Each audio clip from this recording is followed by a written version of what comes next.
Good afternoon and welcome to the Fox 5 Live Zone. We start the show with breaking news. D.C. Mayor Muriel Bowser speaking publicly for the first time since announcing yesterday that she will not seek another term. Let's take a live look in.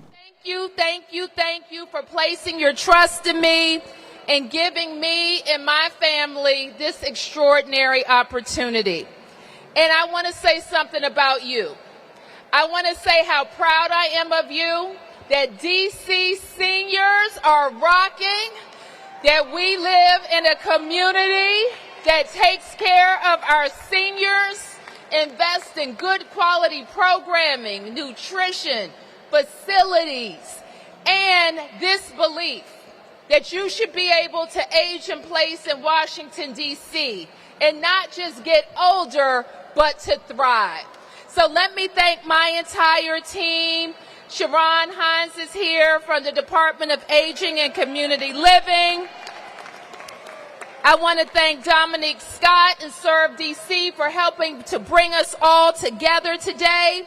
The Chief for the Fire and EMS Department, John Donnelly. Thank you, Chief, for all that you do. Our wonderful Human Services Director, Rachel Pierre. Give her a big round of applause. And I have to also thank my partners on the Council of the District of Columbia because I've worked with them for a long time. And Phil Mendelson and me have worked together the longest and know each other inside and out.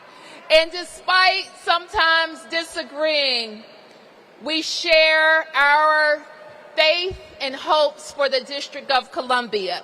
The same is true for my friend Kenyon McDuffie from my home ward, Ward 5. Give Kenyon and Phil a big round of applause.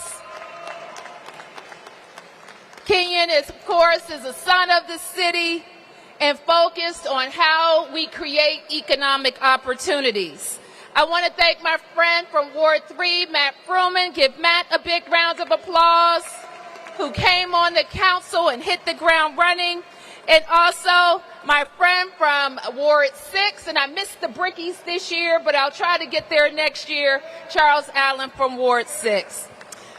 And I want to thank Director Angie Gates here at Events DC for making sure that we're bringing our visitors to the most beautiful and best city in the world. First brother is here with me today, my brother Marvin Bowser. Thank you, brother, for walking this walk with us. Now, I said a lot. I don't usually say this much because it's eating time, but I want to acknowledge Chairman Phil Mendelson and the members of the council.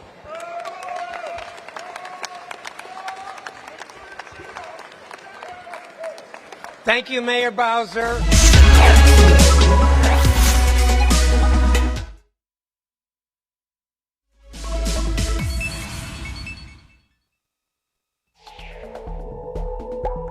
We now return to our previously scheduled program. Matt Fruman from Ward 3, Kenyon McDuffie, who's at large. I'll just say that this event embodies the spirit of the holidays, as well as the spirit of our community, the spirit of sharing, the spirit of giving. I first want to thank Mayor Bowser for her many years as mayor and before that as council member, almost 20 years of service to the citizens. But I also want to thank, more immediately, Safeway for this event, as well as Events DC for this event, as well as all the volunteers who are helping today. To all of you, happy Thanksgiving.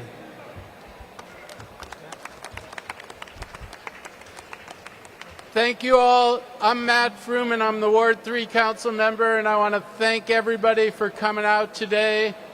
What a wonderful event, the Feast of Sharing. That's a great thing to do today. It's a great thing to do every day. We have a lot of challenges in this city, but yet again, we've been taking a live look into D.C. Mayor Muriel Bowser speaking just minutes ago after announcing yesterday that she will not be seeking a fourth term. The mayor stating on X yesterday that, in so many words, she addressed homelessness, built a new hospital, and tackled unemployment. She said it's now time for the next generation to lead, and it's also been an exceptionally difficult year for the city with President Trump's second term, an unprecedented assault on D.C.'s home rule, mass firings of federal workers in the federal law enforcement surge. Oh, by the way, the attempted takeover of the D.C. Police Department. The mayor saying just seconds ago that she happened to be proud of D.C. And she also made mention of several council members, one of which happens to be Kenyon McDuffie, who has, rumor has it that he plans to now throw his hat in the ring to become the next mayor.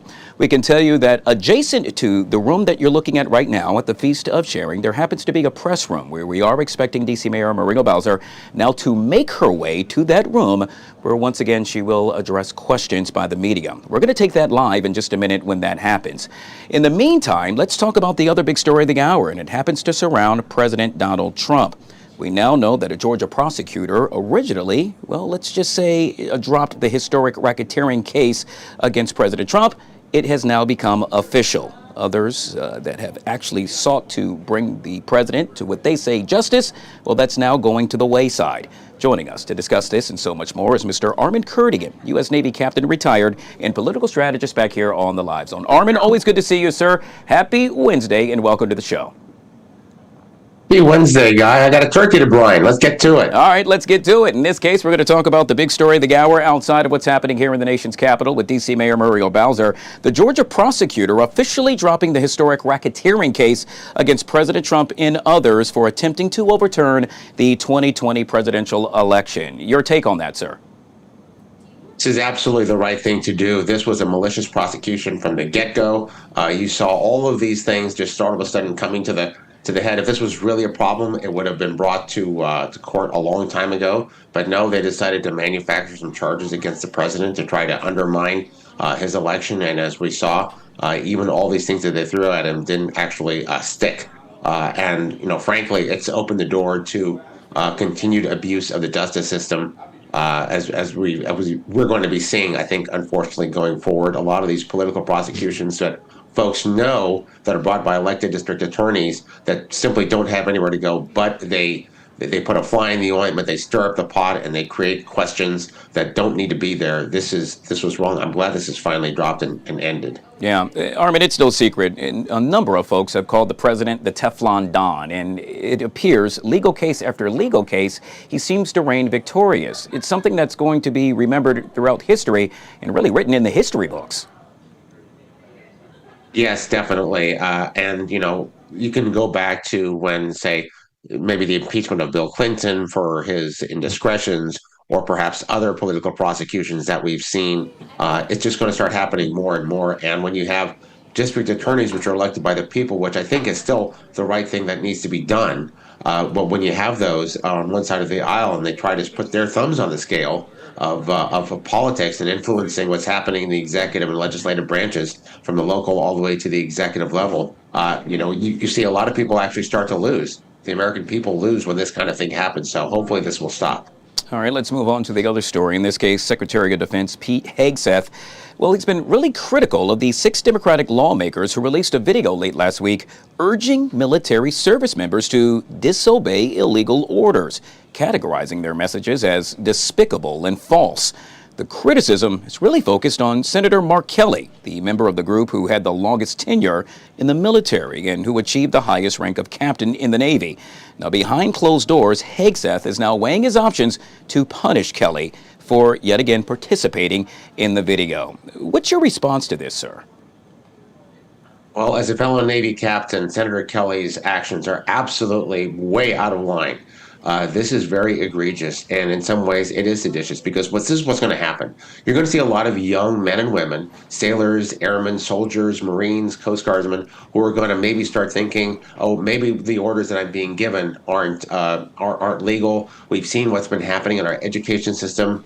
People are easily influenced, especially even young men and women who are serving our armed forces honorably, but may decide, oh, this is an illegal order, and may decide to stand on some sort of, I don't even know what you want to call it, but what's going to happen is these young men and women are going to get thrown out of their military service. They're going to get a bad conduct discharge for disobeying orders unnecessarily when it shouldn't have happened.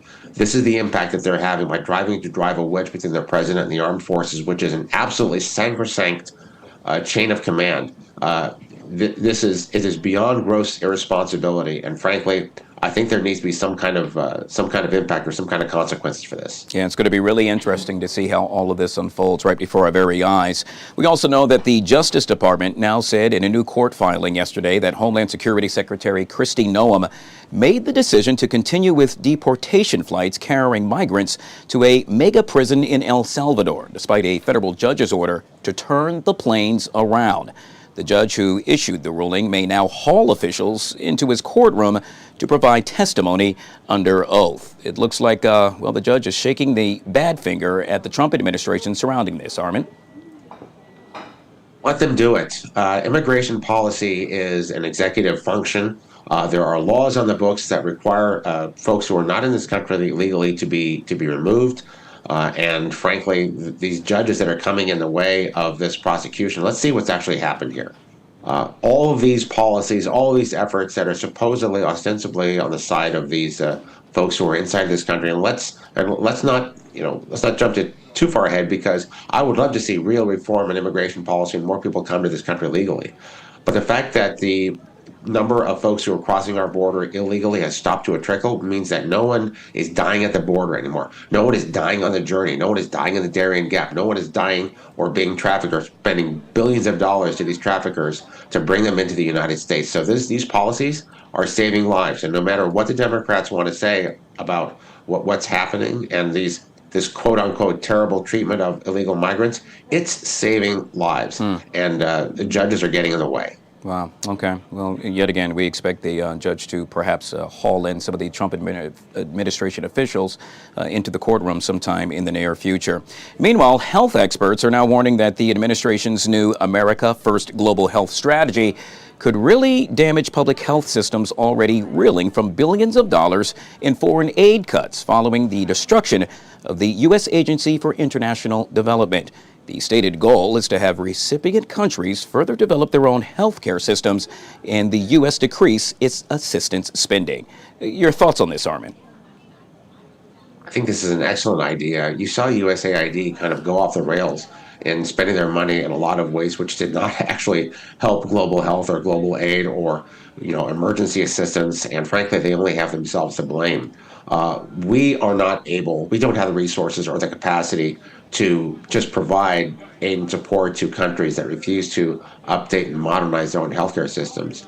But I'd be all for helping these countries build up their healthcare systems and help them to do it more organically, because frankly, they become very, very dependent on the United States to provide these kinds of resources. So if we could do that in a lot of these areas, just some low-hanging fruit, I'm sure we can do just basic first aid, sanitation, techniques, process improvement, and helping these things out, or strengthening relationships with global nonprofits that provide this kind of thing, I think could be very, very great. And I think in the long run, it could save a lot more lives. All right, Armin, let's do this real quick. Producer Joey, take me back to D.C. Mayor Muriel Bowser, where we are expecting any minute now the mayor to approach the podium right there. Let's take the other feed 702, Joey. I want folks to see the press room as folks get prepared for the mayor to actually approach that podium.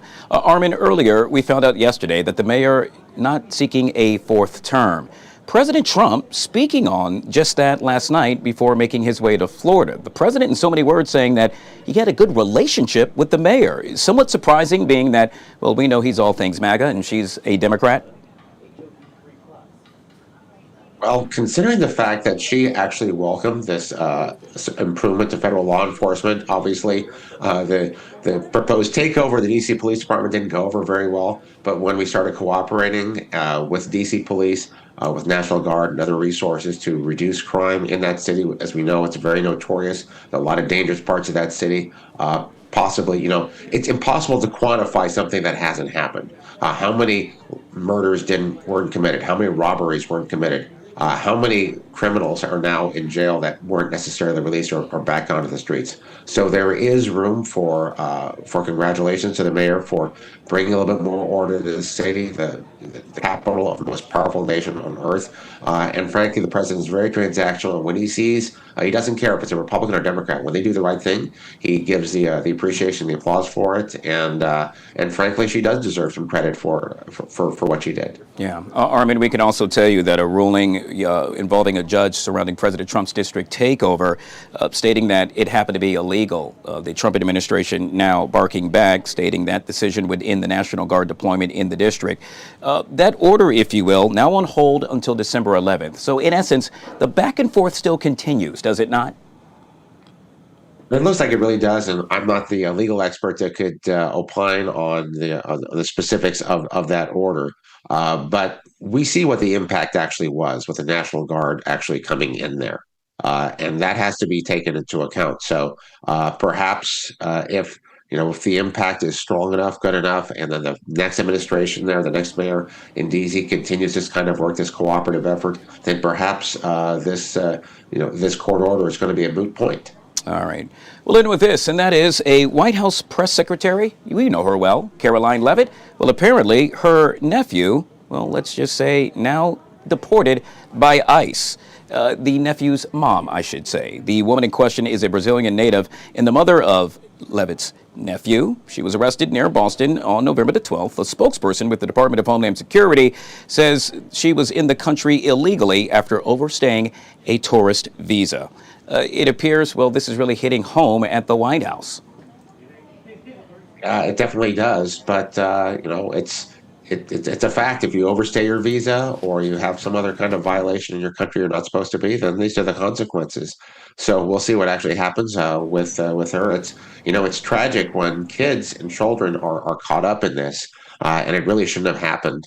Perhaps there are some updates to policies or procedures that the government can do when your visa is about to expire, or perhaps there's some other issues with folks who have violated their visa, 1 year, 2 years. Obviously, that's pretty egregious, but this is something that we can definitely look at and try to improve, and hopefully the mom will be reunited with her son and figure this one out. Yeah, all right, we'll have to wait and see. Mr. Armin Kurtigan, U.S. Navy captain, retired, and political strategist. By the way, Armin, if I do not see you tomorrow, well, obviously we're not doing the show.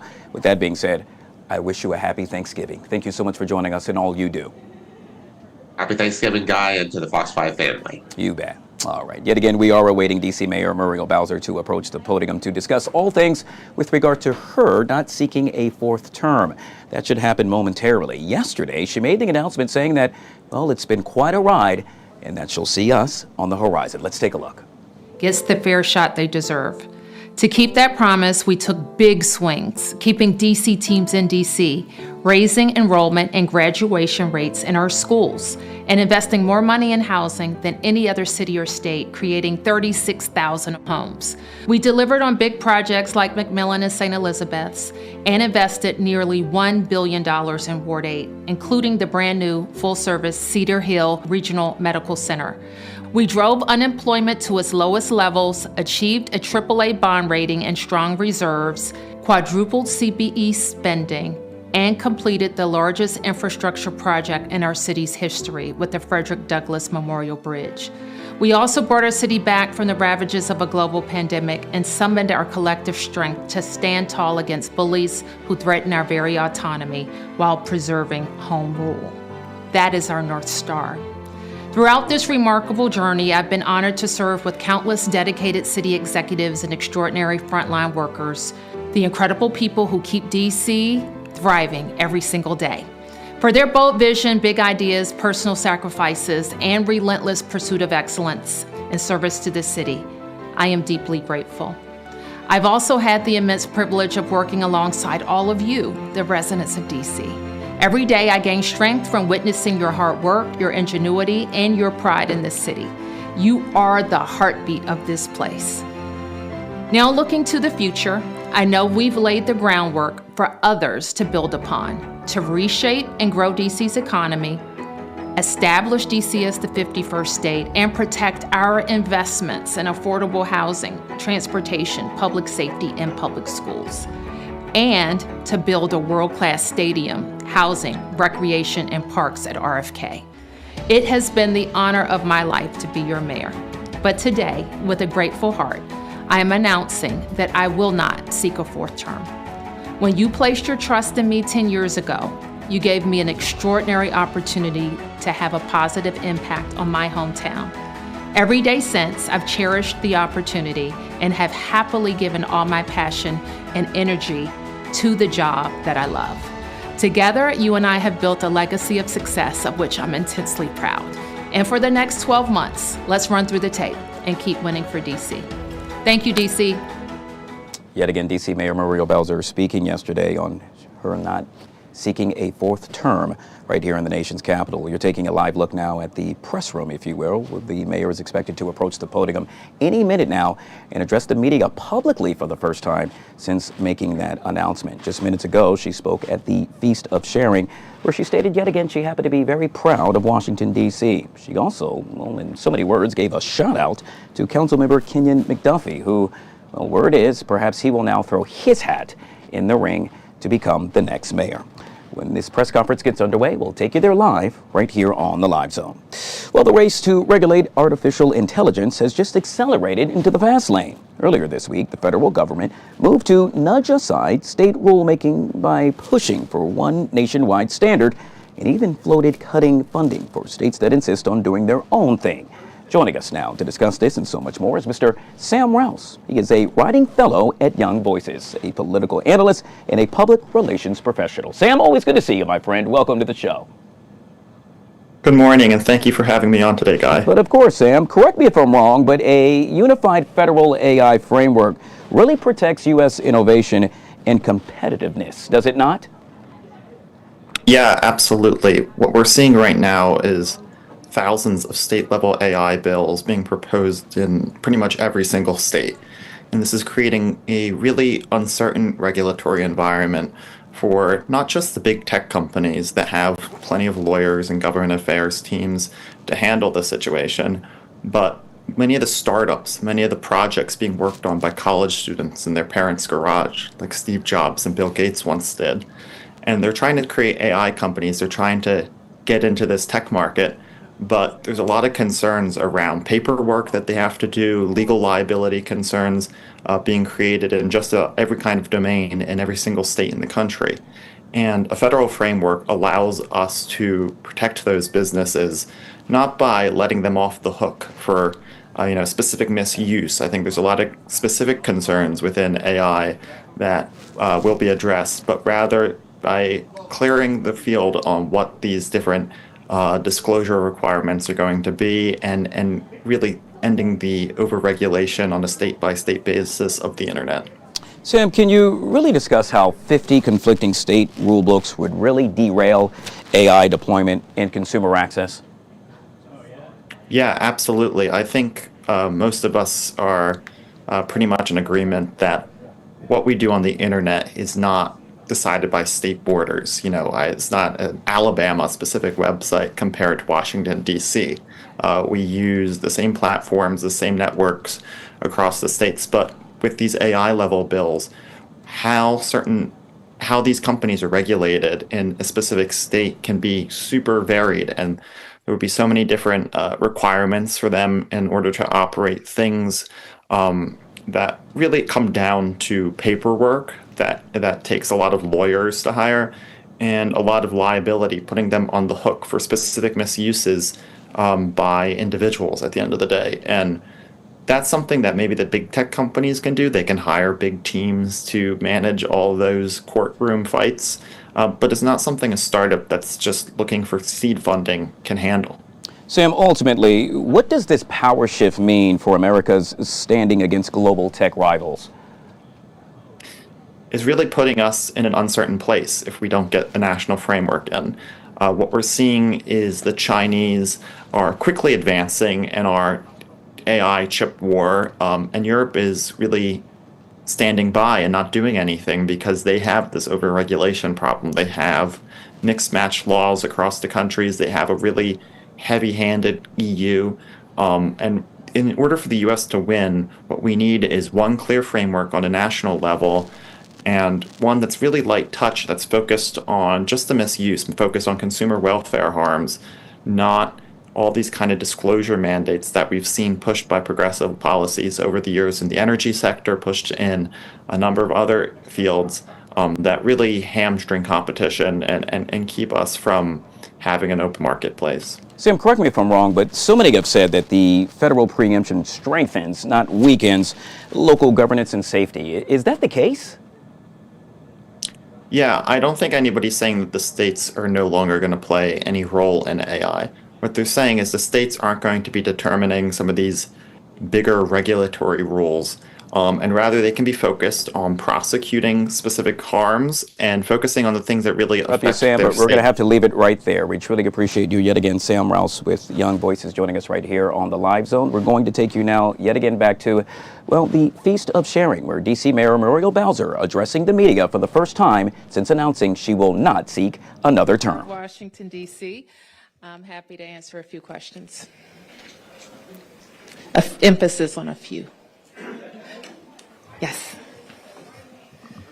Peace and blessings, Madam Mayor. Thank you. My question for you is, what does getting to the finish line consist of specifically? You know, what is your strategy in the final year of your mayoralty as far as getting us to the finish line, if you wouldn't mind just specifying on that? Well, I'm sure I'll have more to say. I don't think I have a comprehensive presentation for you, but obviously I had the opportunity to talk to many of my teams yesterday and let them know that our expectation is that we will finish strong. We will continue to think big. We will continue to tackle the tough challenges of the district. We will look at our own agenda, the things that I have promised. I will assess where we are with those, and I will take them as far as I can. And I think I'll be able to finish most of them. Okay. Of course, in your letter, you outlined numerous accomplishments, but there are still sentiments among marginalized DC residents that you may not have done enough for them. You may have done more for developers, landlords, people of that ilk. What is your message to them as far as your record as a mayor? Well, I would tell them to check the record because it's pretty clear. And when I look back and the promises I made, I just mentioned in the larger room for Ward 8, when I started running, a lot of people were skeptical in Ward 8. They told me then that, are you just going to come around at election time and we're never going to see you again? And I made a commitment to myself then that no one would ever be able to say that about me. I don't just go around at election time, and I have kept my promises. When we tally up, when I became mayor, there was literally nothing happening at St. Elizabeth's. An anchor had been promised that had fallen out. The project stalled. And we went in and decided that we had to be the first in. And that's when we built the sports and entertainment complex at Congress Heights, soon followed by hundreds of units of housing, Whitman Walker Clinic, home ownership opportunities, and now a brand new hospital. So over $1 billion has just been invested in Congress Heights alone. I look at our food access grants, and we hadn't been able to attract fresh food or dining in Ward 8. And that grant has just changed all of that, and we have been able to attract both sit-down dining and grocery. We'll be opening new libraries, investments in recreation centers as well. We've also driven down unemployment. And so when people say, like, well, what are you doing? I've always said our job is to attract opportunity and make sure we match people to it. In 7 and 8, I think when I became mayor, the unemployment numbers were over 11%. Before the pandemic, we got it below 10%. I think we're still below 10% in Ward 7 and 8. That represents more people having jobs to afford housing and afford taking care of their families. We've opened as well an infrastructure academy that not only train people, but put people in real jobs. Do we have more to do? Yes, we have more to do in this city. We have more to do in this nation to close gaps between the haves and the have-nots. But I think we move the dial when we make sure that our systems are set up to help people get a good job, a life-sustaining job, and take care of themselves and their families in the district. So, as I said, we have built a foundation. Others will build upon it, but I'm proud of the work we've done. Yep. Good afternoon, Mayor. Good Felicia afternoon. Ashley, ABC 7. Your father was heavily involved in civic engagement. What was it like for you to carry on his legacy through your time as mayor and your decades serving? And if you're open to sharing what you're considering as next. Well, for some of you knew my dad. My dad was in the first class of ANC commissioners elected. He served a bunch of years. I don't even know how many, over 20. He chaired his commission, he chaired his civic association. And as a child, I went to a lot of meetings with him and just really soaked it up. My father loved that I was mayor.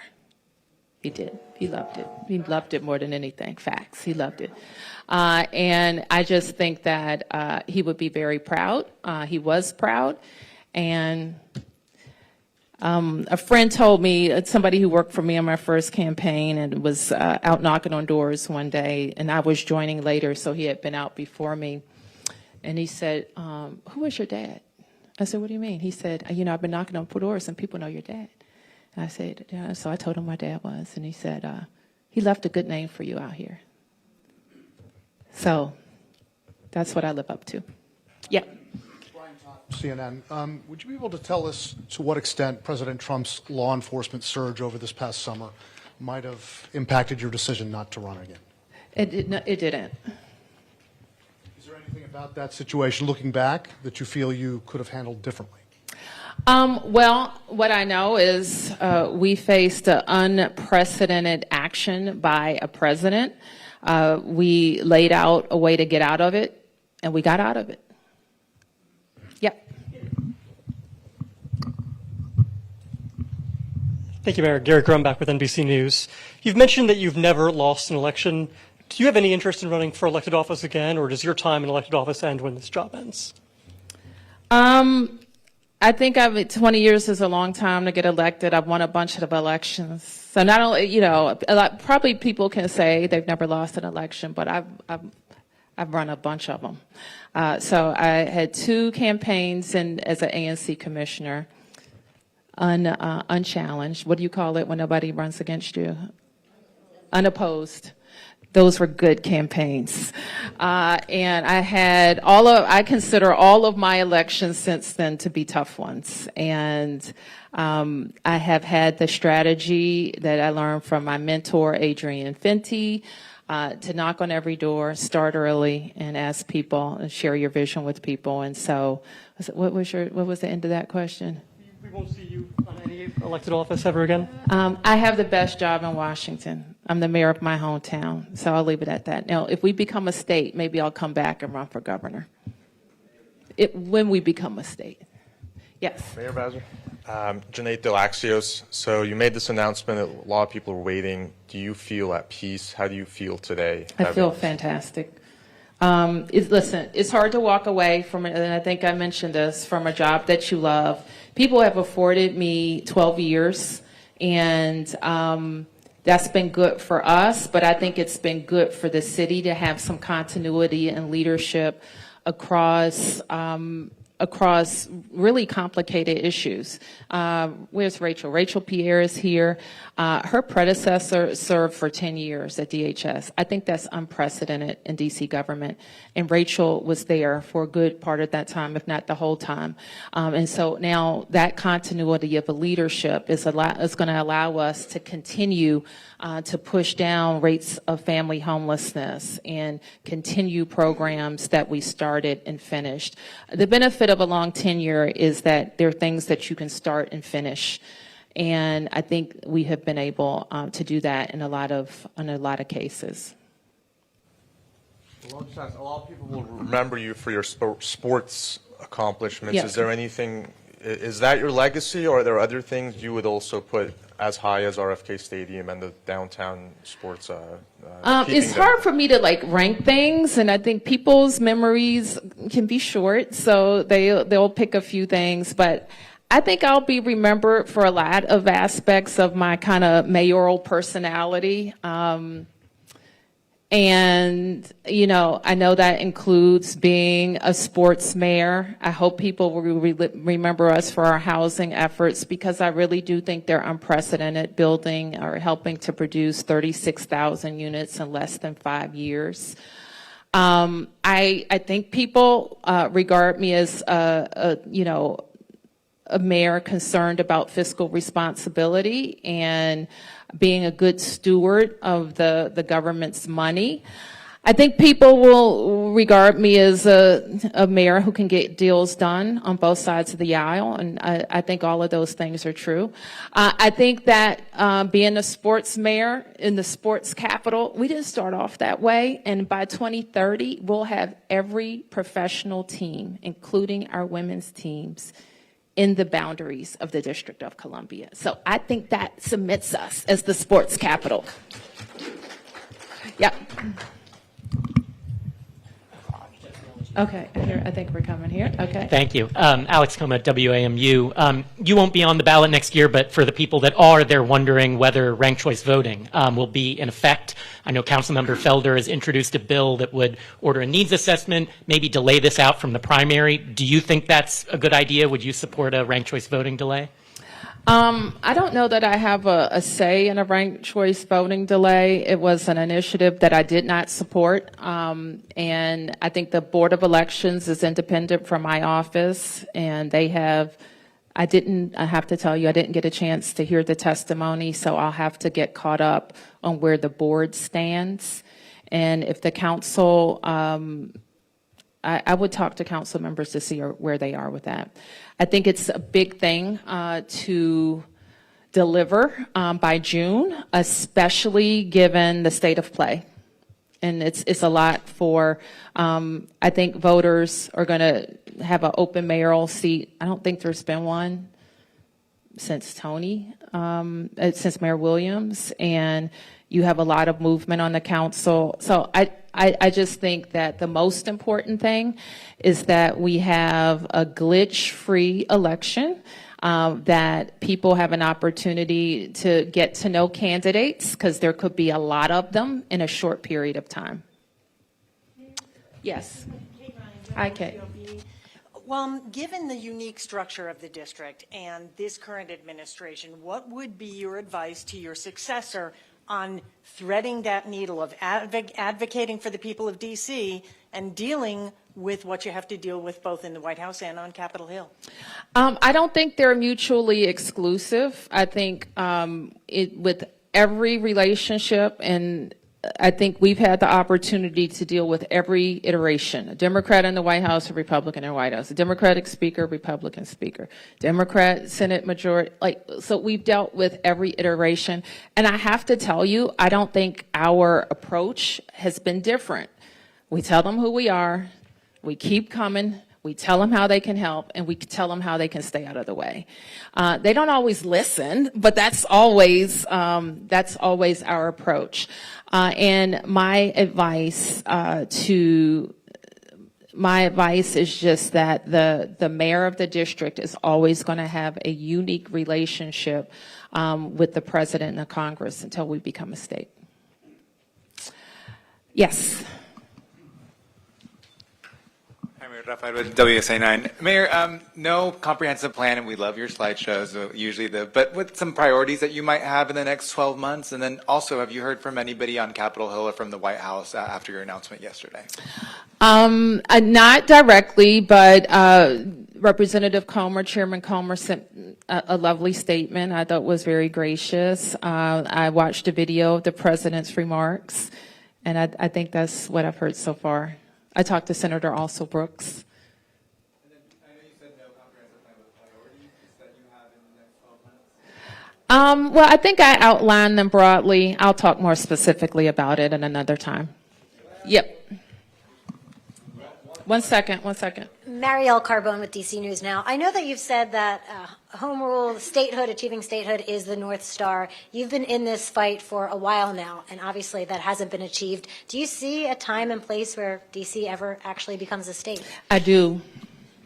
And when people ask me how close we are to statehood, I always say this close, because that's how close we are to statehood. It's going to take the right makeup of the Congress. I personally think it will take a specific carve out from the filibuster for certain types of votes. I call them democracy votes, the types of things that would make the democracy stronger. Making DC a state is one of them. Making sure we deal with redistricting, and that's another one. So the things like that, I think, deserve a limited carve out from the filibuster. To get over 60 votes in the Senate is uphill. But listen, there could be a wave. There could be a sweep. And this is what we've done that wasn't true not the last time, but one of the times that we had all houses was like, not only is DC ready, we have a new constitution, we have more support in the Congress than we've ever had. And we have a referendum for DC voters that says over 80% that this is what we want. The nation now sees the problem. I think the nuanced difference that I have witnessed in my tenure is that we've always talked about statehood, about how it hurts us in DC. We don't have representation. We don't have autonomy. What the nation sees is we don't have the 2 senators that would make our policy objectives nationally more palatable. Tom. Thank you. Tom Sherwood from WAMU Politics Hour and Dream City Podcast. You said you've been strategic dealing with President Trump and his assaults on the District of Columbia. Some of your worst critics, or many critics of yours, say that you have not spoken up enough about ICE and the Border Patrol and their attack on district citizens. And that, would you, now that you're not running for re-election, do you feel any more freedom to speak up about the attack on district citizens when it comes to these federal officials who are masked, unmarked cars, and grabbing people off the street? I am free. You're looking at a free woman. I've always been free. I was born free. Okay, so let me be clear about that. I am free. So the choices I make are not mistakes. I make them for a reason.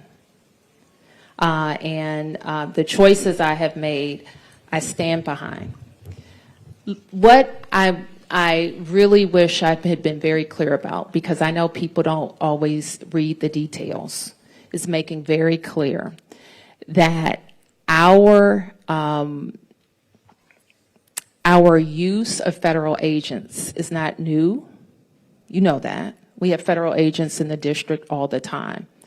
And our emphasis on working with DOJ agencies was clear from the beginning. And immigration enforcement has never been our job.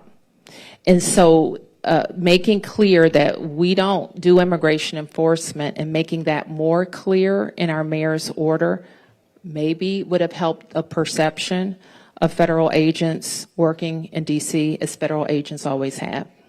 I have a follow-up question. You've been in office now 11 years as mayor, and you have one more year. Almost, yeah. When is the last time you drove a vehicle?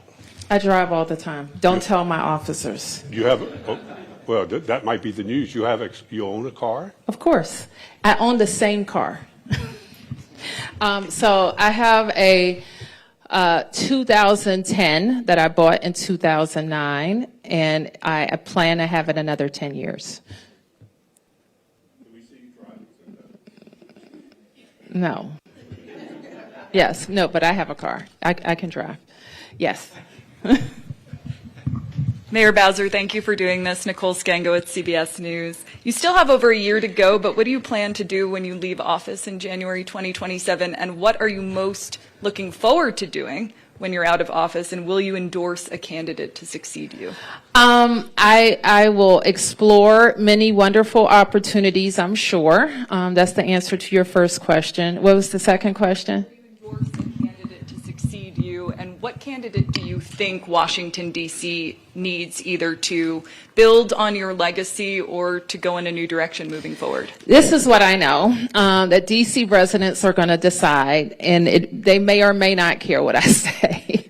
I think there is a lot of belief that endorsements make a huge difference in races. In the last person who had the strongest coattails in D.C. was Marion Barry.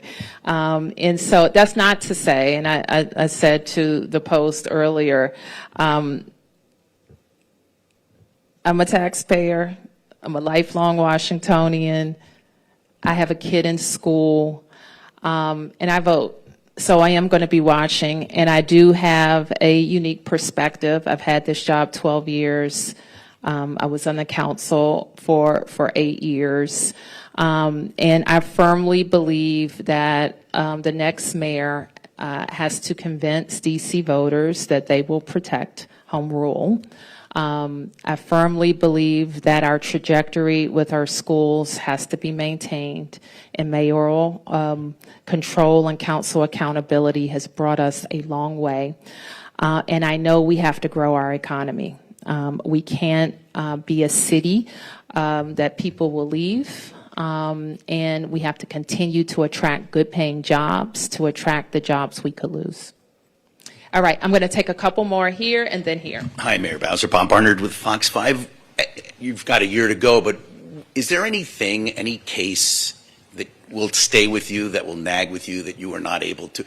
Chuck Ramsey, when he left the police force, said there was a murder case of a child that he wasn't able to solve.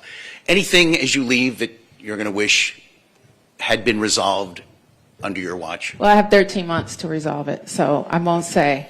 I'll keep. I'm sure there are going to be a lot of things, but in 12 years, in thousands upon thousands of decisions, I kind of wouldn't reduce our service to the one that got away.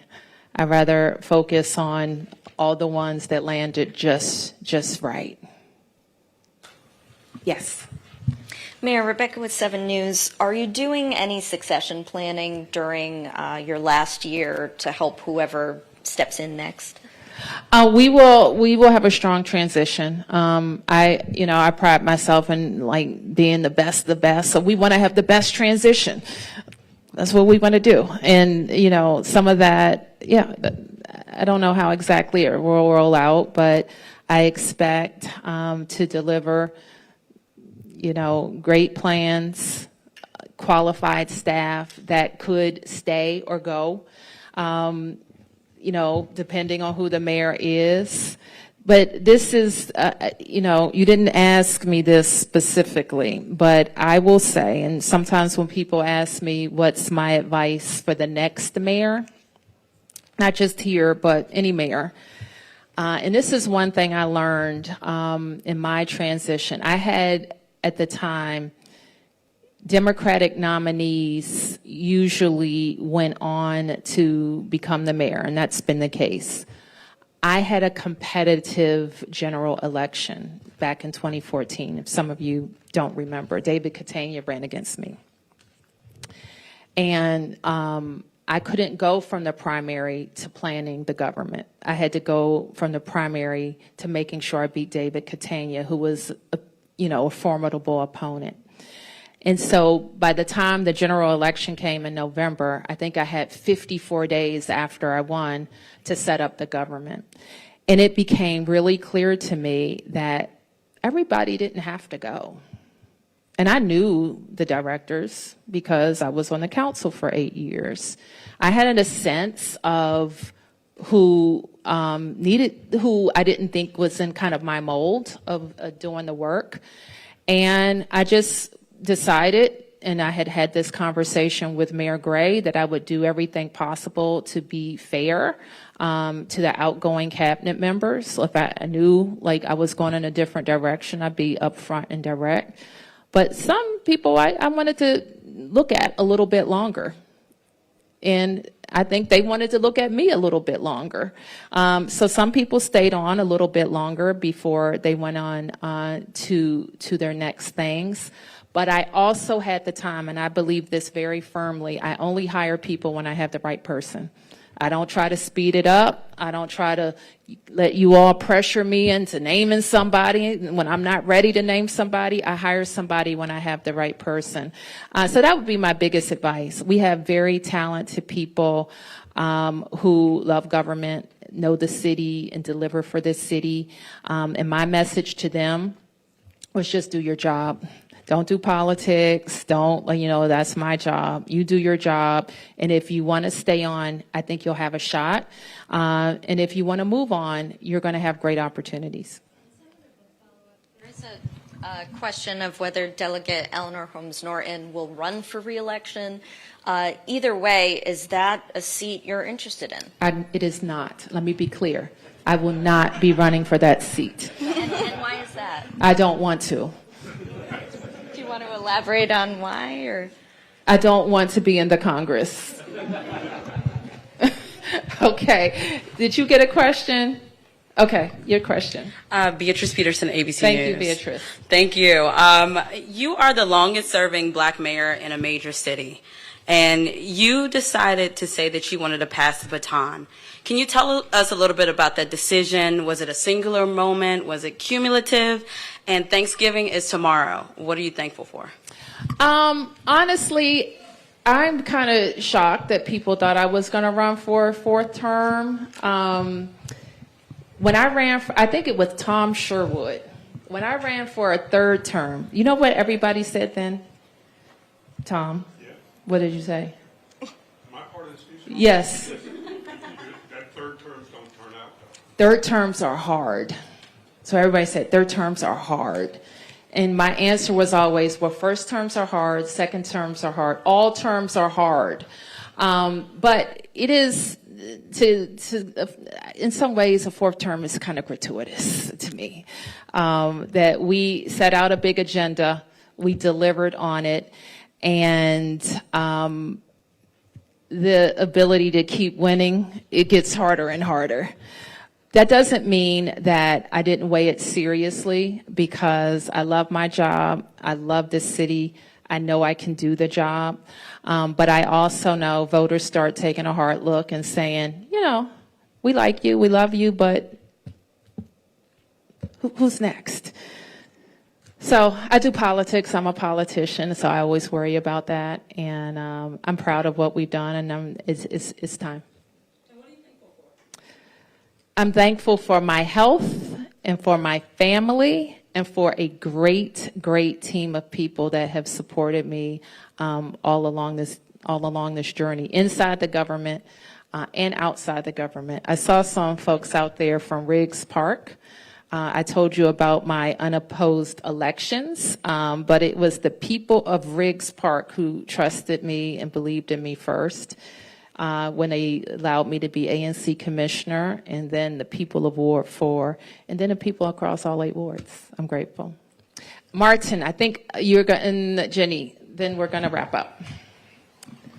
Thanks, Mayor. Martin Ostermuel from the 51st. So you mentioned that you've been in D.C. politics for 20 years at every level that the D.C. government has to offer, short of the State Board of Education, I suppose.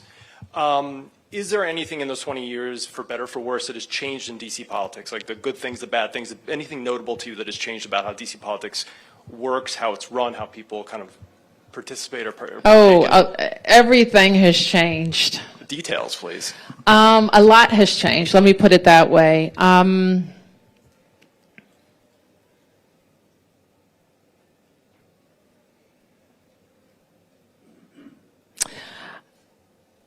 I think kind of the campaign nitty-gritty has changed from, I don't know, there have probably been 10 different fundraising changes in the time that I've been campaigning, at least.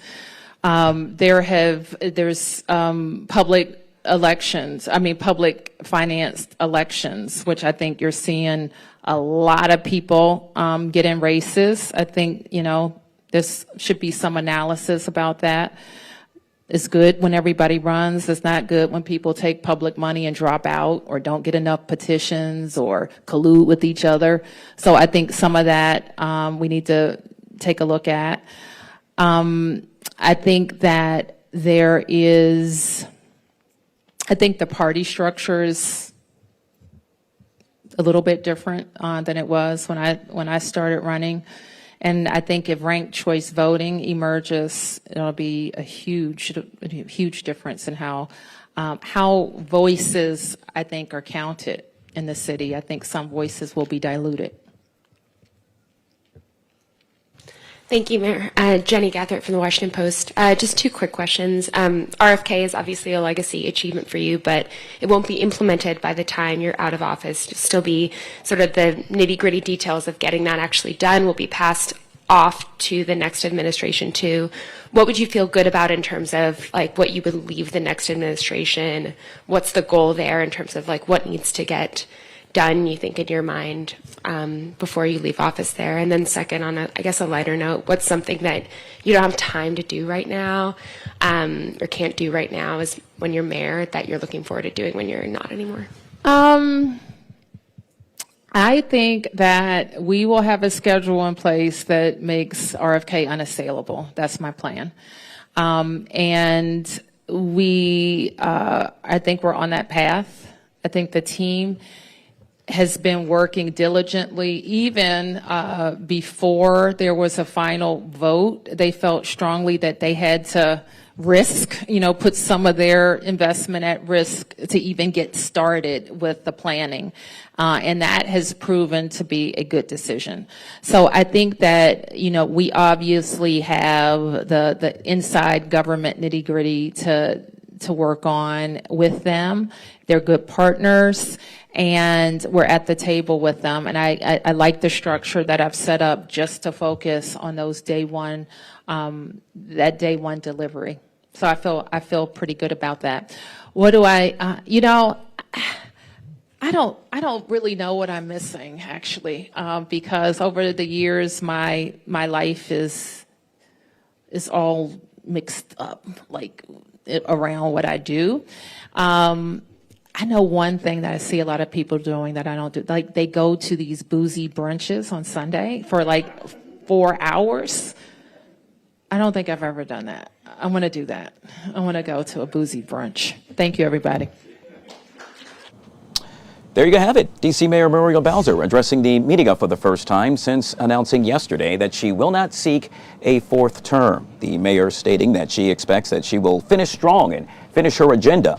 She also stated that when asked if D.C. residents said that she was not successful, well, as far as she is concerned, check the record, and she kept her promises.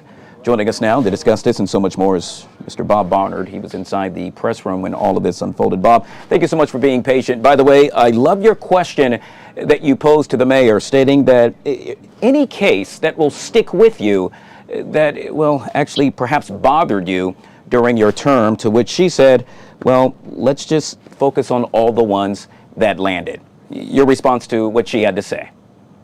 Well, you know what, I had other things I was hoping to ask her that, she was picking on people and took her time getting to me in the Washington Post and what have you. So I didn't actually get to ask that series of questions that I had. So one of the last ones I had was any of these nagging regrets. And I was thinking, and she's not the police chief, but like little Relisha Rudd, who went missing and was the subject of such a large police and political fallout, a case that still hasn't been solved. And again, she's not police chief, but she is mayor. And so one of the latter questions I wanted to ask her was if there was anything like that. And I didn't want to mention Relisha Rudd by name, but just that kind of a thing. Anything that is nagging to her that she was not able to maybe solve, accomplish, have cleared under her watch.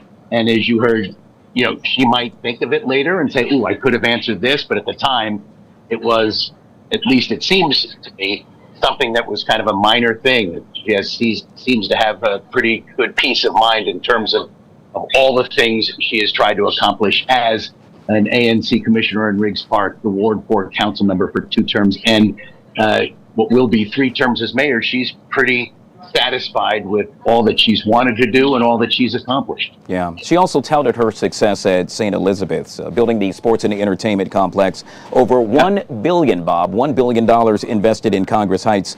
To your point, when she was posed the question, do you plan to seek office elsewhere? She said she's never lost an election, and she said no, but then she paused and said, well, if D.C. becomes a state, perhaps I will run for governor.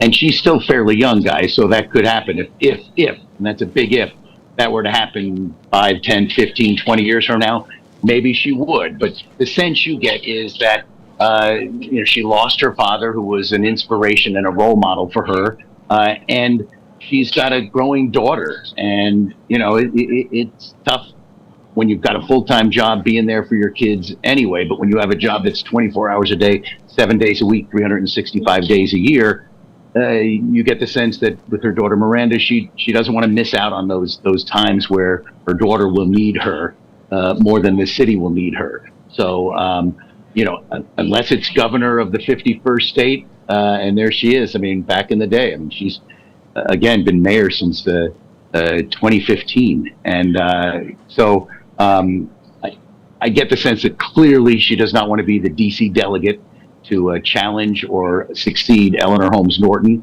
But what else would there be? I mean, might she take a job in a Democratic presidential administration if that were to happen 3 years from now? Perhaps.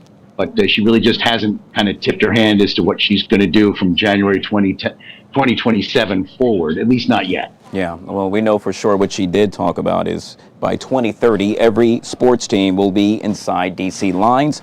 As she puts it, that makes us really the sports capital. What really struck me, though, Bob, is when you think about the mayor, you don't ever get a chance to perhaps see personality, for her to exude personality. And one of the questions posed happened to surround her ability to drive a car or own a car, to which she said she actually owns a car and, well, she drives it. But as she put it, don't tell her team that. It's interesting, though, Guy. I'll tell you what. I mean, she talked about her mentor being Adrian Fenty.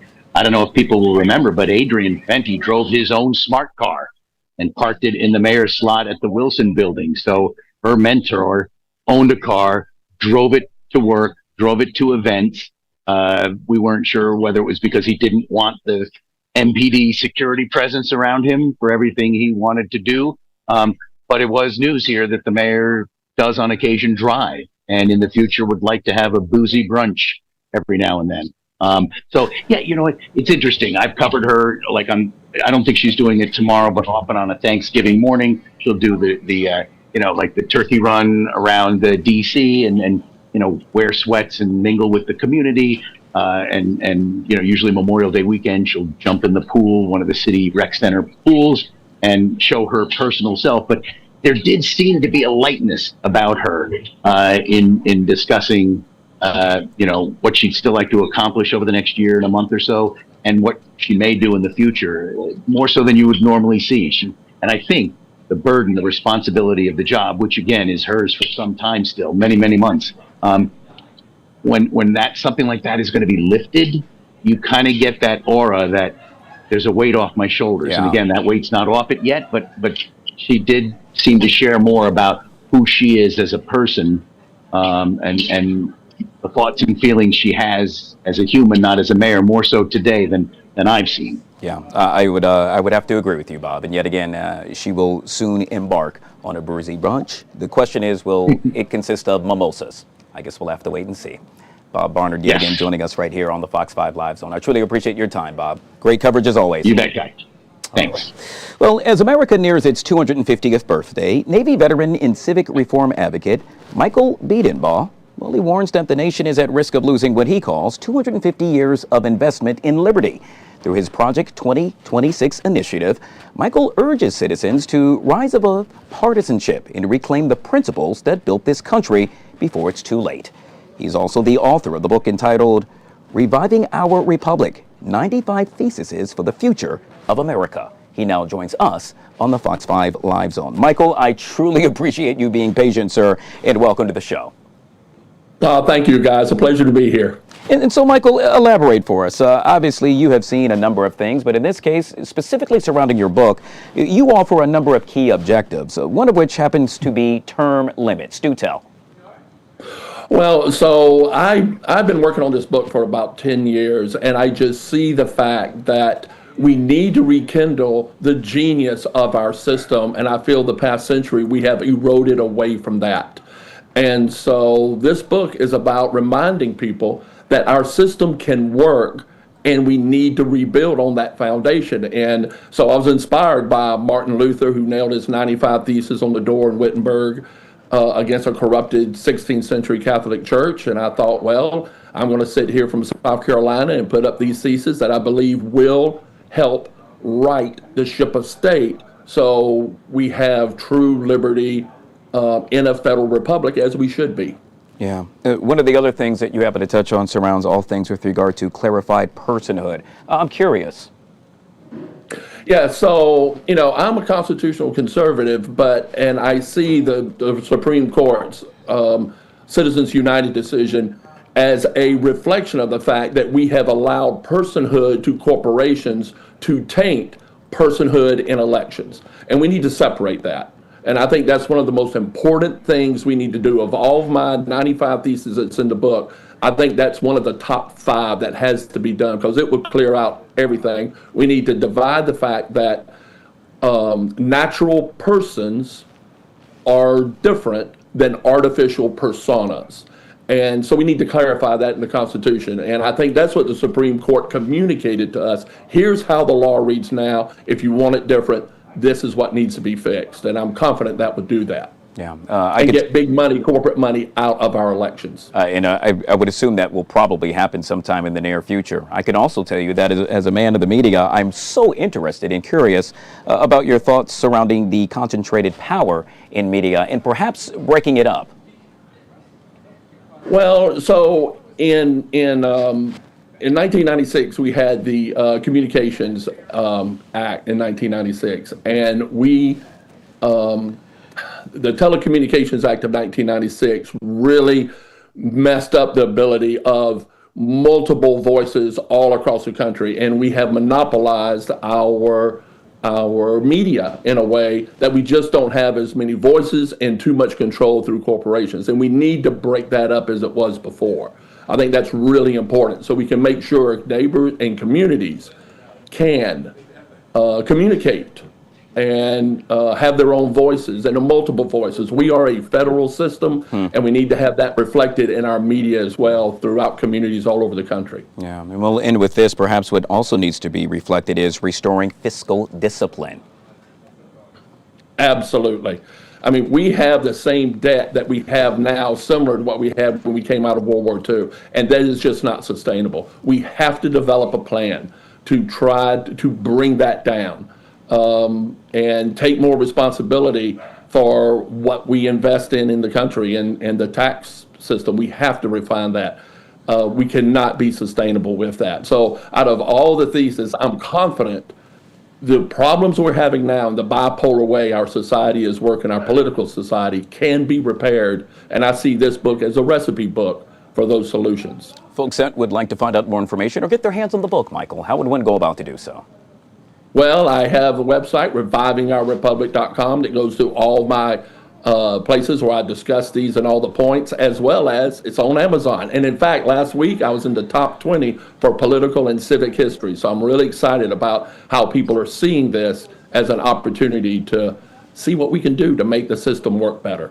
Mr. Michael Wiedenbaugh, kind enough to join us right here on the Live Zone. Yet again, I truly appreciate your patience. Make it a great weekend, and happy Thanksgiving to you, sir.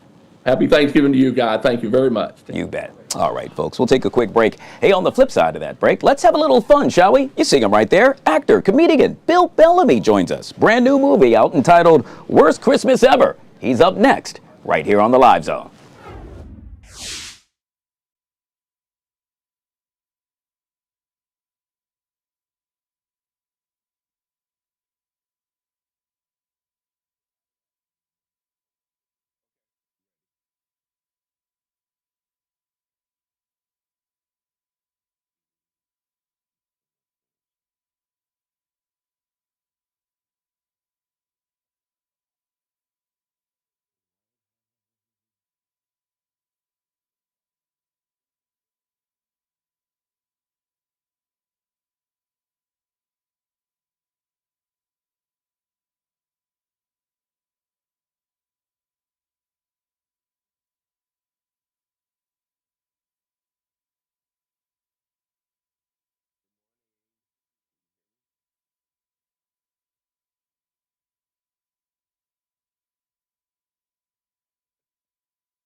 All right, folks, back here on the Fox 5 Live Zone. Well, it's the holiday season, hence it's time for holiday movies galore. Now there's a new one to add to your favorites list. It's called Worst Christmas Ever. It delivers a powerful message about redemption, forgiveness, and the strength found in family during the most emotional time of the year. Oh, by the way, it co-stars this guy right here. Yeah, actor, comedian Bill Bellamy joining us right here on the Live Zone. What's up, my man? Good to see you. Hi, good to see you. Good to see you again, man. How are you? I am doing well, man. I before we get to the movie, I got to tell you, you were here, I don't know, 4 or 5 months ago. You said, Guy, I'm doing my thing in Baltimore. Your staff, your people were kind enough to gift me some tickets. I came and checked you out. Thank you. I'm real, Bill, and I want to say this. Expectations I didn't know. I walked out of there saying that you are one of the best, and I'm going to tell you why. I've seen a lot of comedians. What you did was, not only were you funny, but you incorporated your acting skills with regard to your set. I've never seen anything like that before, and it made you stand apart and above everyone else. I just wanted to give you your flowers, man. Thank you, man. My stand-up is my bread and butter. I love making people laugh. That's my gift, and it's great to when colleagues come out and see you, and they definitely appreciate your gift. You know what I'm saying? Because people are cracking up, man. People need laughter, and that's why I'm excited about this movie. During the holidays, it's a feel-good vibe. It's about family. It's about making decisions for your family. Like sometimes emotions get into us and we don't know what to do, but the best decision is to put your family first. I think that's the moral of this movie, and the kids, and regardless of the situation, some people got new love now, like as you see right here, the fiance, and they're doing their thing, and then BJ Britt, he's still in love but can't get over it, It's a real situation. Like, it's definitely current, Yeah. In and out of love. What do? I play Larry Vann, and he's the voice of reason, and he's the guy that has a solid marriage, and he's like, look, man, do what's right for the kids, not you.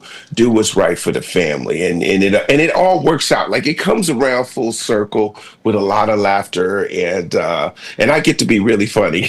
Yeah, I love your character, and you made mention of giving sound advice, and that's exactly what your character does. And so I'm curious, early on in your career, any comedians for you, actors perhaps, that gave you sound advice and really helped you out to be in the position that you're in now? Oh man, plenty. Bernie Mac, first and foremost, my big bro, rest in peace. He was very instrumental in trying to give me the sage advice of, keeping myself disciplined, knowing what my dream is, and watching the people around me. Sinbad, another guy who's always in my corner looking out for me. Steve Harvey, another one of my big bros in the game that was just always in my life. Like, hey, little man, I tell you what, you gonna be all right, Steve always had the big mustache and, the charismatic voice, and he was always, to this day, he sends me, like really cool, Bible verses and stuff to stay encouraged and things of that nature. And I bonded with a lot of guys in the business in such a cool way. I mean, that's 30 years in the game. Yeah. I got to tell you, man, I cannot wait to get off today, because the first thing I'm going to do is plop down in front of the TV. I'll probably have a beer or two and watch the movie. Yeah. You just got to do it during this time of the year. And so we'll end with this. It's a perfect time. It's a perfect time. Thanksgiving, family, people are coming. They said that today is one of the biggest travel days in the nation. People are going to be moving around. When you get yourself situated, sit down and watch Worst Christmas Ever. You're going to laugh. You're going to think about love, and you're going to think about best friends. Like, these two guys on the screen, they've been friends forever, and they give each other trash. You understand? Everybody got a boy that won't let you live. Yep. He's not gonna lie to you. He's gonna tell you you're wrong. That's me. I cannot wait. For me, it's my boy Kendall and Rudy. Yeah, I mean, absolutely. We all have those guys in our life, so it's going to be a really good treat for people. And Guy, you're doing a fantastic job. Thank you as always, my man. the one, the only actor, comedian Bill Bellamy. Of course, the movie Worst Christmas Ever. Yes. In a major way. Ever. I appreciate you, my man. Always good to see you. Enjoy your holiday. Have a good one, man. Happy holidays. You bet. Bill Bellamy, one of the coolest to ever do it. And I really mean that. For folks that are just joining, I made mention of how I got a chance to check out his comedy set earlier in the city of Baltimore, where my next guest knows that city oh so well. Poet Taylor from WPGC Midday Shenanigans now joining us. With the co-star. I see the little doggy joining you as well, Poet. Good to see you. I can't hear you, Poet. You got to press that little button right there, Poet. I can't hear you. Yeah, you got to take off the mute part right there. There we go. I was laughing at you and Bill Bellamy so hard, so I had muted my phone because I wasn't sure. Well, good to see you, Poet. So I think this is perhaps the first time your little doggy Savage happens to be making a cameo. So why don't you introduce Savage to the world? Adopted Savage 7 years ago. He is Winston Savage Emmanuel Emeritus Taylor. I don't want to hear nothing about it. Y'all got y'all names. He got his. But he is All right, let's get to a little celebrity dish. We got a limited time to do it. In this case, we're going to kick it off with former Real Housewives of Potomac star Mia Thornton recently broke her silence after her ongoing legal battles. To mark her 41st birthday, Thornton shared a series of photos on Instagram with a message of renewal, saying, quote, "This new year is about rebuilding, refining, and rising with purpose. I'm grateful for the clarity that comes through adversity, and I'm committed to moving forward with integrity and grace." Thornton was recently arrested for theft and is facing an eviction lawsuit. What are you thinking about this, Poet? I think that she might have gave us some hints, Guy. Y'all think y'all know the story. I think the one I told you last week is what it is. Like, I'm getting dragged. But that doesn't sound like the one like your attorney wrote. It sounds like one like y'all gonna see. Because I'm seeing even some of her other Real Housewives taking digs and taking shots, and maybe that's a testament of y'all gonna see who's standing when the storm passes. Go ahead, Mia. Live your life. Well, let's first of all, let's touch on the photos. They look great. I mean, the question is, did she take those photos, let's say, I don't know, 2, 3, 4 months ago when none of the drama happened to be weighing on her, or did just happen, let's say, within the last week or so? And if that's the case, even more props to her, because boy, her and her family look great, Poet. Yeah, you being messy while being dressed so like, we already know. Most of us have the pictures that we reserve, but when we got to play them like a draw 4 in Uno, it be like, and you know I got arrested, and I know you saw that video, but look at how I really look once my lashes are on and my eyebrows are done. Y'all petty for showing this video too, but I'm going to let you do it. But I feel like if I'm going to give a rebirth, if I am stepping into a new chapter, I'm going to celebrate it. And I think that's a part of all of us right now. We're all going through some good, bad, ugly, and beautiful. And even on my worst day, I ain't going to let the outside reflect what may be going on in the inside. What's that my aunt always says? I'm thankful that I don't look like everything I've been through. So, no, y'all already slandering the girl. You think I'm going to look a mess and give you other things to slander? Not at all. I'm going to follow my ponytail. I'm going to put on my foundation, my lotion, and I'm going to step out in these streets. Hopefully we're not somebody else's stuff, though, Mia. I'm trying to protect you. And you do it oh so well, Poet. We're going to have to leave it there. Yet again, Poet Taylor, Midday Shenanigans, with an assist from Savage for our celebrity dish. Poet, I don't think I'm going to see you tomorrow. And so with that being said, happy Thanksgiving. I'm truly thankful for you and all you do. I'm thankful for you, this village, and regardless if y'all want to admit it or not, y'all adopted Baltimore into the DMV when you adopted me. Thank you. You're Come welcome. again. Poet Taylor joining us right here on the Live Zone. We're going to take a quick break, guys. Hey, on the flip side of that break, are you dealing with the blues, perhaps holiday blues? Well, boy, do we have a story for you. That's coming up next, right here on the Live Zone.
All right, folks, back here on the Fox 5 Live Zone. So 'tis the season to be thankful, and tomorrow many of us will be, well, all things thankful as we sit down with family and loved ones for Turkey Day. Yes, Thanksgiving.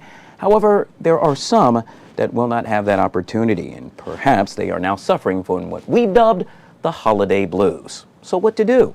Well, we plan to address just that. I'm pleased to say that I'm joined by Dr. Renee Exelberg back here on the Live Zone. Dr. Exelberg, always good to see you, and happy Thanksgiving.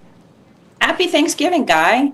So let's jump into this. You know, you think about the holiday time, and for me and my family, it's all things joyous, if you will. I cannot wait to see my mom, sister, stepdad, you name it, all that's going to take place tomorrow. But as you heard me just make mention, that's not going to be the case for everyone, and perhaps tomorrow it will really be a hard time. And so I'm hoping you could provide us with some tips, or them with some tips, as to how they can get through it.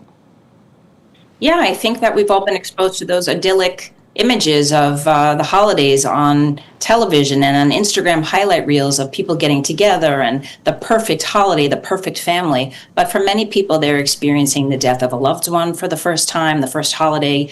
They're experiencing a breakup. They're experiencing estranged relationships in their family, and they may be worrying about walking into heated political discussions. They may be worrying about the aunt who's going to ask them when they're going to get married or when they're going to have a baby. And so for many people, the holidays are a really challenging time. They may also be dealing with the pressure of financials and attending all of the parties and eating all of the food, and then alcohol, which makes everything worse. And then on top of that, here in the Northeast, people are also dealing with seasonal affective disorder sometimes. So all those things, the holiday's a difficult time. Yeah. And so with that being said, you made mention of the loss of loved ones. And I'm thinking about, you're right. And so with that being said, what could I do, or what can someone that perhaps recently lost a loved one do to remember them, but do so in a joyous way? Yeah. I think unfortunately at some point everybody's table that they attend is going to change. We're going to have people that we love no longer there. And on the flip side, we're going to have new people join. And so sometimes you can leave a space empty and honor that person. You can, when you're doing your cheers, you can raise your glass and cheer that person or give a story about them. Something that I do in my home is I always take out my dad's sweet potato recipe. And, I just kind of look at his handwriting and I make the recipe just to have a piece of him there. And despite the fact that not a single person will touch my apple pie, my father always loved it, so I make sure that apple pie is on the table for my dad and the banana for my mom. And in that way, they're still there, and I'm honoring them. Well, if it's anything like your personality, Dr. Exelberg, I'm going to dive into that apple pie as well. I cannot wait. Make sure you share some next time. Let's talk about self-care. So many folks talk about that in this day and age, but perhaps do not know the journey, the path to seek in order to make sure that they do just that. Could you give us some tips? Yeah, as I talked about possible seasonal affective disorder, as I said, here in the Northeast, it's darker. And so we always want to prioritize our sleep. And one of the ways that we can also improve seasonal affective disorder is getting sunlight first thing in the morning. We always want to optimize our nutrition, and it can be really hard during the holidays when there's an excess of alcohol and junk food. So we want to, as best we can, make as healthy choices as we can during the holidays. We want to always prioritize exercise, mindfulness, meditation when we can. And we also really want to be grateful. If you're feeling down, one of the best things that I can think of is going to volunteer. If people are feeling down about their own lives, when you meet somebody who has a circumstance that might be less fortunate than yours, that always gives you some sense of perspective. So I think that's a beautiful thing to do. And then just in terms of the time constraints and the demands, set boundaries. You can't attend to everything, you can't do everything, and you can't buy everything. Yeah. And so really come back to gratitude and honoring your own personal relationships, and reach out to those people who you care about and show them some love. Yeah, and that will segue me to my next question, and I'm glad you touched on that. And that it surrounds, what could I do? Meaning I'm not the one, let's say, suffering from the holiday blues, but a friend and or a loved one happens to be suffering from just that. Should I reach out and give them a call? Should I ignore it? What's the first step? I think that we all underestimate the value that we have on other people in our lives. And literally by just picking up the phone and saying, I'm thinking of you, means so much to people. And so I think that we should all be doing that. We should try as best we can to reach out to neighbors that might be alone. And as I said, like it's such a beautiful thing to take an hour out of your day and, go volunteer at a soup kitchen or drop off a cake and bring it to your food pantry. These are just like beautiful things where we can all impact each other. So we'll end with this, and that is you made mention of alcohol earlier as well. And during this time of the year, a lot of folks, well, they're going to have an adult beverage or two or three or four. And so I guess what we're saying, or what I'm trying to get across, it's not really a good thing to do, especially if you're suffering from the holiday blues.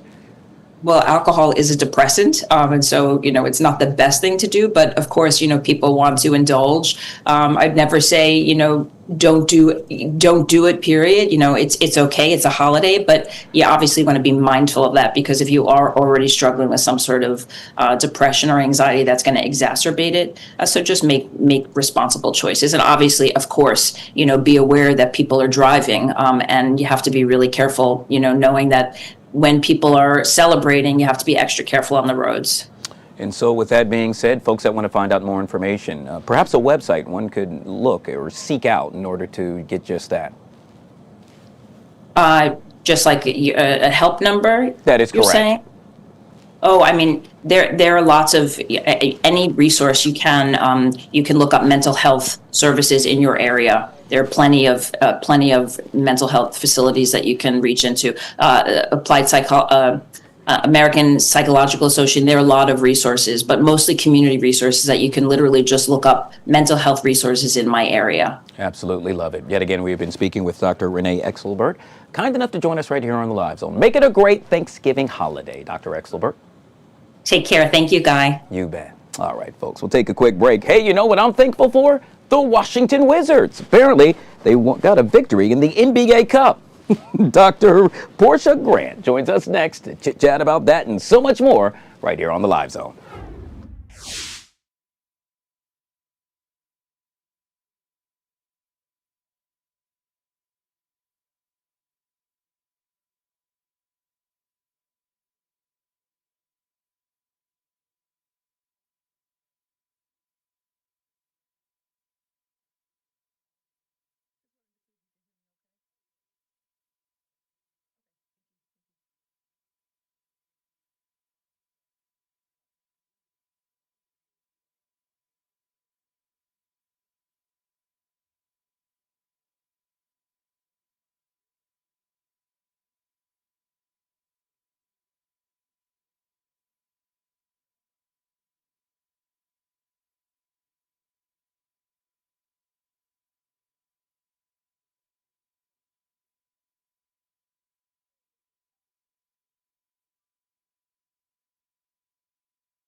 All right, guys, back here on the Fox 5 Live Zone. Question, since when did the phrase blowout Washington Wizards in victory go hand in hand?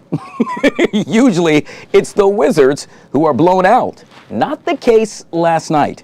This as the Wizards snapped 2 losing streaks, the 14-game skid this season, in the 10 consecutive NBA Cup defeats dating back to the beginning of the in-season tournament. Joining us now to discuss this and so much more is Dr. Portia Grant, former professional and Division I basketball player and NBA analyst, back here on the Live Zone. Dr. Grant, always good to see you. Happy Thanksgiving. Happy Thanksgiving to you too, Guy. Thank you for having me. Yeah, but of course, I can tell you the Washington Wizards, oh boy, are they thankful today. The Wizards opened the game hitting pretty much any and everything. As soon as the ball left their hand, it was swish. It swish and swish again. They led 45-23 at the end of the first quarter. Now, Dr. Grant, we know that in the past, during the second half, the Wizards would always give up that lead. That was not the case last night. Yeah, it was amazing to just see them start off with such an explosive start, to your point. I think they hit the first 7 threes that they put up, and to really see them not run out of gas in the third quarter when the Hawks went on their kind of run, it was just fun to watch and good to see. Yeah, well, you know, and it's funny because I can see on our lower third right there, we just put up the Wizards now 2-15 on the season. Okay, you're going to have the haters. They're going to say, yeah, I mean, big deal. Who cares? But it is a big deal because, as you heard me also make mention, this is the first time that they actually won a game in the in-season tournament. That's a big deal. It is a really big deal. I was at the game last night, and those guys, they were having so much fun. They were playing to win, and I'm very proud of them. And I think that everybody in the stadium and the arena was proud of them too. Yeah, it was an electric performance by the Wizards. Hey, what was that game? Was it NBA Jams where they would shoot the shot and it's like, he's on fire? Well, apparently that was the case for C.J. McCollum last night. He could not miss. Knocked down 17 of 25 from the floor, including 10 of 13 from three-point land. He finished the game with 46 points, Dr. Grant. He was definitely on fire. Absolutely. He played like a veteran is supposed to play. I can say the same from a role player standpoint with Chris Middleton, who had 12 assists yesterday. So the more that they compete at a higher level and contribute as a veteran should, they're going to continue to see positive results in execution. Yeah. All right, so you heard me make mention of the haters, and I got to, in this case, talk about the Atlanta Hawks. By the way, that's the team that they whipped up on yesterday.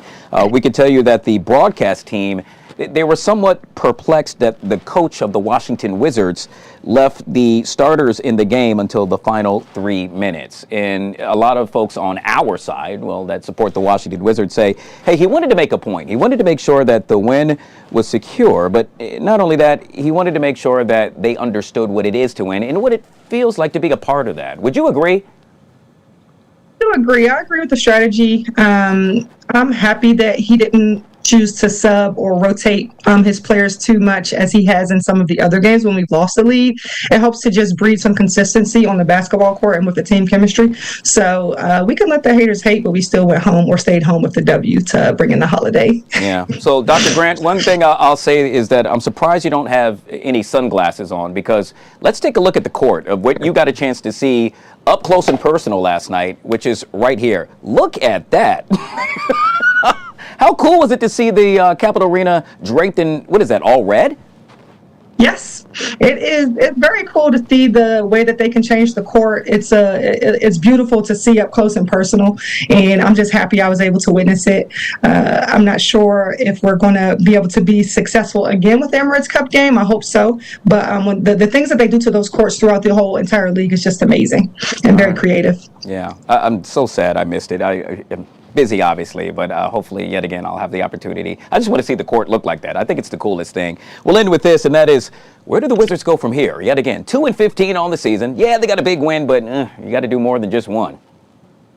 Yeah, I think similar to the last time we spoke, Guy, that they're going to continue to focus on player development, and this win really helped to boost their team morale. Like I said, they were just having fun yesterday, and the more that they continue to have people or players like Alex Sarr deliver double-doubles, again, Chris Middleton and C.J. McCullough, the more they continue to step up, they're going to continue to snag more wins. So I think that when they play in Indiana at the end of the week, if they have that same energy and momentum, we should see some more positive results. Yeah, perhaps a slam dunk for the Washington Wizards. And speaking of slam dunk, your slam dunk Thanksgiving dish, if you happen to prepare one, what is that for you? would say macaroni and cheese. Oh, you said that with confidence. So yeah, it must be really good. Perhaps one day we'll all get a chance to try it. Yet again, Dr. Portia Grant, former professional, individual, and basketball player and NBA analyst, joining us right here on the Live Zone. Make it a great day and happy Thanksgiving to you. Thank you. Happy Thanksgiving to you too. You bet. All right, folks, we'll take a quick break. Hey, you heard about the social media sensation Orlando Callen? Yeah, he has a brand new song out. Producer Joey got a chance to sit down with him and chit-chat all about it. That's coming up next, right here on the Live Zone.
folks? Welcome back to the Fox 5 Live Zone. I'm producer Joey. Some people are singers, some people are actors, and some people are 20 years old.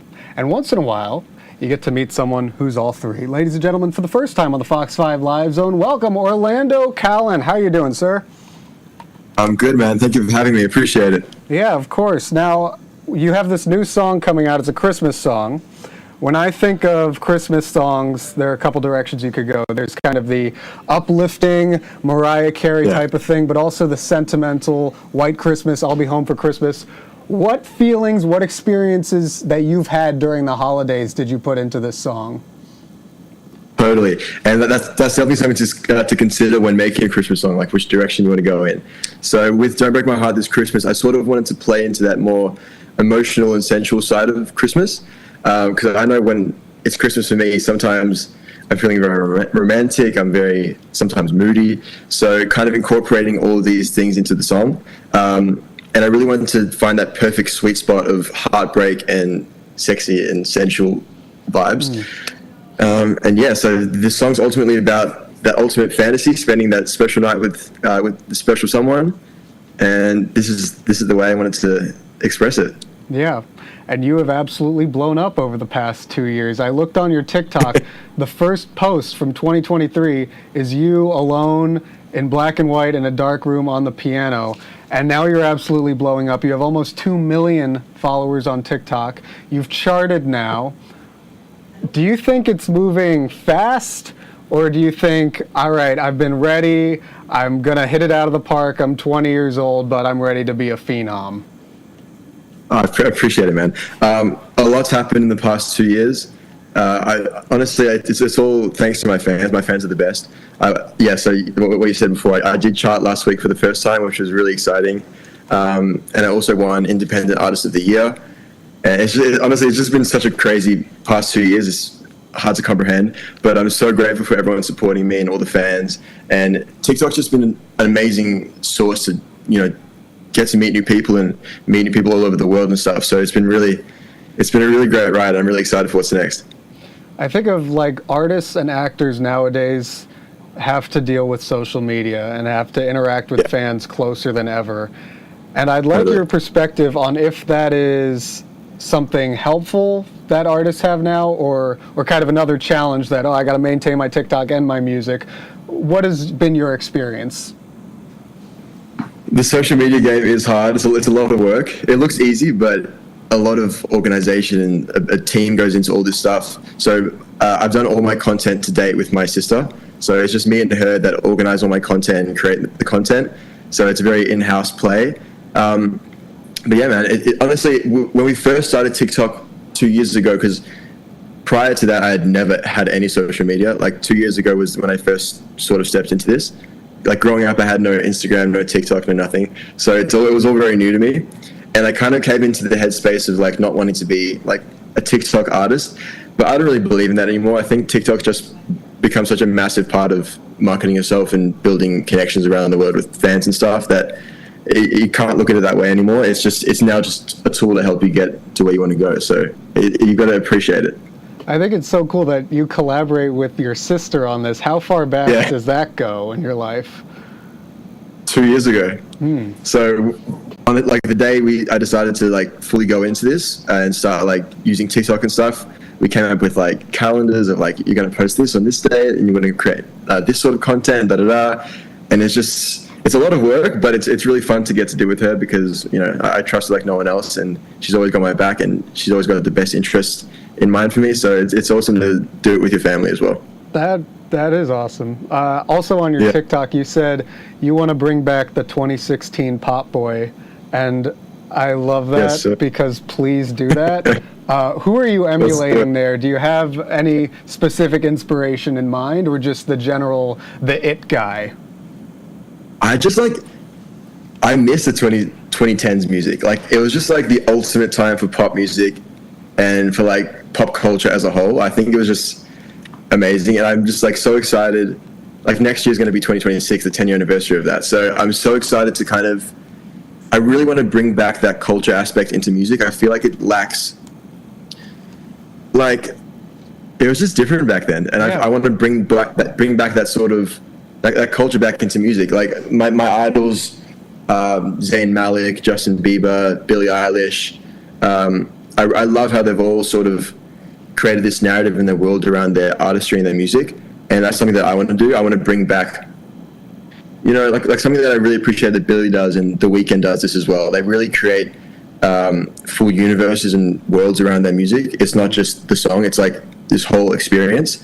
So I really want to do that, mixed with a bit of Justin Bieber and Zayn's like sensuality. Like I feel like there's no real male artist that talks about the sensual side of love anymore. There was a bit of time when it was a bit stale, and I feel like we're now coming back into that, and hopefully I can spread some love and some sensuality out there again. Yeah, that makes me think Timberlake also. I mean, I look at you and I see Zayn Malik.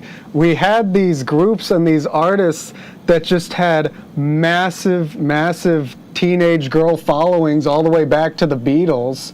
And if you could 100%. Fill that niche, man, I mean, that I think is kind of what the industry is missing. Let's go, man. Let's do it. Yeah. Let's go. One more question. Has there been a point where you felt like you've gone from emulating other styles, blending other styles, to now making stuff based on a style wholly your own? I feel like I've really experimented and played with a lot of stuff.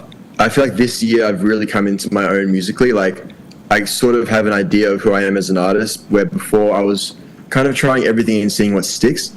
Like I went full into like rock and then R&B and soul, and now I feel like I'm at this like sweet spot where I can know who I am as an artist and also still pull from these other genres and like sort of create one cohesive sound. And I think that's something that takes time, and just you honestly have to try everything to discover what you really like and who you really are.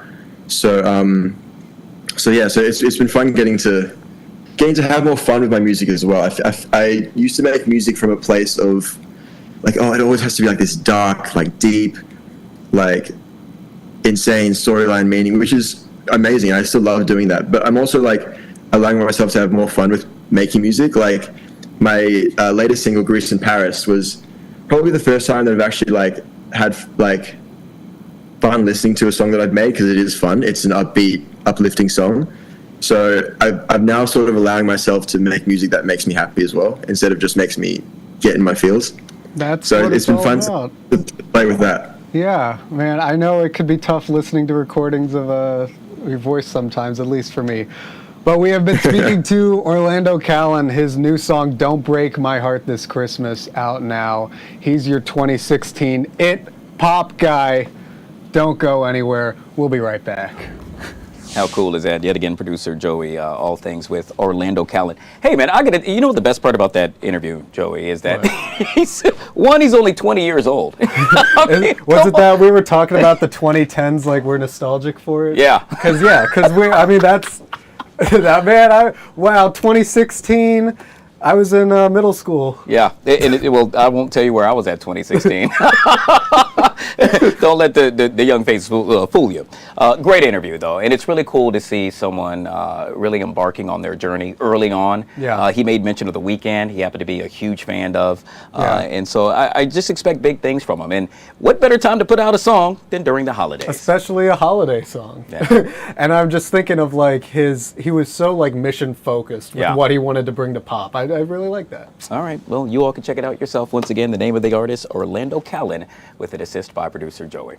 We'll take a quick break. Hey, on the flip side of that break, do you like it or not? That's coming up at 7:30. Before that, like it or not, Deja, the producer, joins us next, right here on the LZ. I do like it.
All right, guys, back here on the Fox 5 Live Zone. So as we do each and every Monday through Friday at 7 o'clock tonight, what happens? Like it or not. We gotta work on that. What happens? Like it or not. There we go, with producer Deja making it all happen as well. So what are we talking about tonight? So tonight, Netflix is rebooting Star Search. Oh my gosh. But the difference is they're going to be doing it live on Netflix. What? Live. So starting in January, they're going to be rebooting this. So, you know, Britney Spears up there, Beyonce, Dave Chappelle, all these people had their start there, but none of those people actually won, which is, I think, is the interesting thing. Yeah. My thing for this is like, I feel like we're getting so saturated with these shows, with these talents and all this stuff. I feel like back in the day it was cool. Like, they really didn't have that many of them. But now, what do we have? The Voice. You still have American Idol. You have America's Got Talent. It's so many, and most people are getting discovered online now, like on TikTok and stuff like that. So I feel like the idea is cool, but it's just another thing. Okay, so when you say live, meaning it's not taped for TV. No. Oh, wow. Live. Like, we are going Kinda back like how to this the show days. is right now. Yeah. Back to the days. We are going back to those Wow. days. So we are doing it live, which I like that. I like the concept, being it's cool. And having on a stream, like, Netflix is really, they're doing their thing. Yeah, they're doing their a thing. great job. But I don't know if we need another one. And all the reboots, these reboots, just come up with something new. I'm here for it. The question is, who will play Ed McMahon? Okay, so who's going to be the host? Anthony Anderson Really? is the host. I forgot to say that. Yes, he is it. Honestly, I love him, so I'm here for it. Oh, gosh. I love that he's still working. All right, well, I'm not on the show tonight, but I give it a thumbs up. Yeah. I absolutely like it. And it's to your point, it's interesting that so many stars that we got a chance to see on that show, they didn't win. One of which happens to be hometown hero Martin Lawrence. Yeah. I remember watching that show. I'm like, hey, that guy's from our area. Didn't win. Didn't win, but had great career. So maybe this will be a jumping point for the next big thing. Okay. We'll see. One of the many stories that will be discussed tonight on Like It or Not, beginning at 7 o'clock. Hey, speaking of being discussed, let's see. I have an apartment. I don't have a roommate right now, but at one point when I was younger, I did have a roommate. But apparently for one guy, he not only wants a roommate, he wants several. Several, yes. So it's a guy in New York. You know, cost of living in New York is huge. So there is a co-living space, 15 bedrooms. So this guy is splitting rent with 15 people, and they're each paying almost $2,000. What? I'm paying about that for my own apartment. Wow. Like, so I guess he said that in New York, like for your own apartment, it's about $3,000 to $4,000. So they are saving money, but you're literally sharing your space. Okay, it's so for one room. Just one room. And 15 people are in one room? Well, 15 people in one house. They each get their own room. There's common areas like the living room. There's multiple kitchens and things like that. But you're paying all that money to get no space. Yeah. At all. I have an issue living with one person. Like, I can't imagine. Well, not only 15. that, but I can't imagine how that bathroom looks and Oh my how gosh, that whole yes. situation unfolds. So, all right. Yet again, not on the show tonight, but don't like it. Do not like that. I can't do that. Like 15 personalities, Yeah. 15 different, just everything. Like, you can't like everybody. Yeah. Well, I can tell you one thing that we hope you do like, and that is downloading the Fox Local app. So that way you can not only watch us, but watch Deja and the crew tonight on Like It or Not, beginning at 7 o'clock. I am really intrigued. I have dinner plans, but I tell you what, I think I will postpone them so I can get a chance to check out the show. Yes. So and on the the cast of characters. Yes, so today we have Sharon, we have Homa, we have Mike Thomas, and Sunny. Good stuff. All right. Yeah. We truly appreciate you. Yeah. And we truly appreciate you for watching. Yet again, on behalf of producer Joey, great interview, by the way. I'm Guy Lambert. Thank you so much for watching, and have an amazing Thanksgiving. We're back on Monday. The Take coming up next, right here on Fox 5.